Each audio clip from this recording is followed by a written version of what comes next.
जी कारवाई चालू आहे, जो तपास चालू आहे, त्याचा सगळा आढावा आम्ही सगळा म्हणण्यापेक्षा जे तपास झालेला आहे त्याचा बऱ्यापैकी आम्ही आढावा घेतलेला आहे. तपास योग्य दिशेनं चालू आहे. असं आम्हाला जे SITचे प्रमुख आहेत, तेली साहेब त्यांनी पण सांगितलं की तपास योग्य दिशेनं चालू आहे. CIDचे जे पाटील साहेब आहेत त्यांनी पण सांगितलं की तपास योग्य दिशेनं चालू आहे. तुम्हाला न्याय भेटेल. आम्ही जे काही तपास करायचा आहे तो तपास योग्य दिशेनं चालू आहे. त्यावर तुम्ही म्हणजे आम्ही आमच्या विश्वस्त मंडळ आणि जे आमचं शिष्टमंडळ आहे त्यांनी समाधान व्यक्त केलेलं आहे आणि पुढील जे काही आहे तपास ते योग्य दिशेनं चालेल असं त्यांनी आम्हाला सांगितलेलं आहे. तुम्हाला ज्या शंका होत्या की तपास योग्य दिशेने नाहीये आणि तुम्ही ज्यावेळेस या अधिकाऱ्यांची भेट घेतली, चर्चा केली, त्यातून तुम्हाला आता वाटतं का हा योग्य दिशेने तपास आहे आणि तुम्हाला ज्या सर्व माहिती पाहिजे होत्या तर तुम्हाला देण्यात आल्या? तपास योग्य दिशेनं नाही असं आम्ही नाही म्हणलो कधी. आम्ही काय म्हणत होतो, जे तपास चालू आहे त्याची आम्हाला माहिती भेटावी.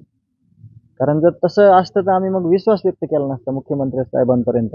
आम्ही विश्वास व्यक्त केलेला आहे की फक्त आम्ही अपडेट मागितल्या होत्या की आम्हाला काय तपास झालाय ते थोडा आम्हाला आढावा द्या. तो आढावा त्यांनी परवा दिवशी पाटील साहेबांनी दिला. काल तेली साहेब भेटले, त्यांनी आम्हाला सांगितलं की तपास योग्य.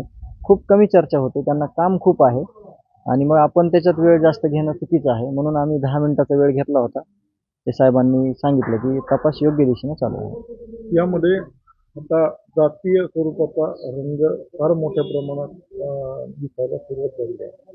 इथं देशमुख कुटुंबियाकडून, या गावाकडून किंवा जे लोक ह्याच्यामध्ये आहेत न्यायाच्या भूमिकेत त्यांच्याकडून नाही. हे मी स्पष्ट करतो.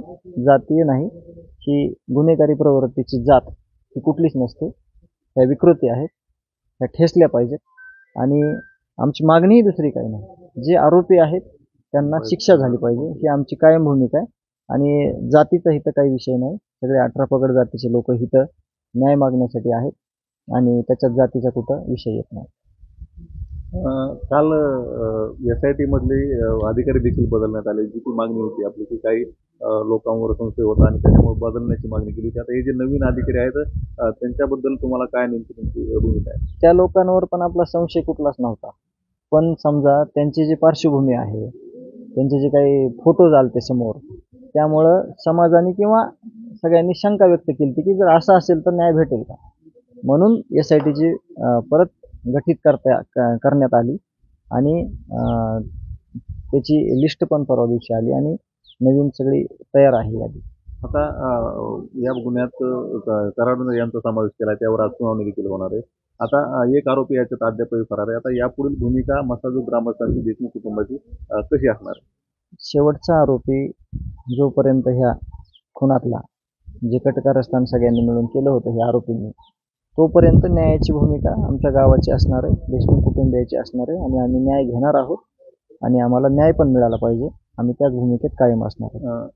आंदोलन करण्यात आलं होतं 2 दिवसापूर्वी. आता पुन्हा काही आंदोलनाची भूमिका आहे किंवा सध्या काय नेमकं? आता जमावबंदीचे आदेश लागू झालेले आहेत आणि म्हणून आम्ही काल जे केस पोलीस स्टेशनचे PI साहेब आहेत त्यांना रायटिंगमध्ये दिलेलं आहे की कुठलीही गोष्ट करताना आम्ही तुमच्याशी विचार विनिमय करून करू.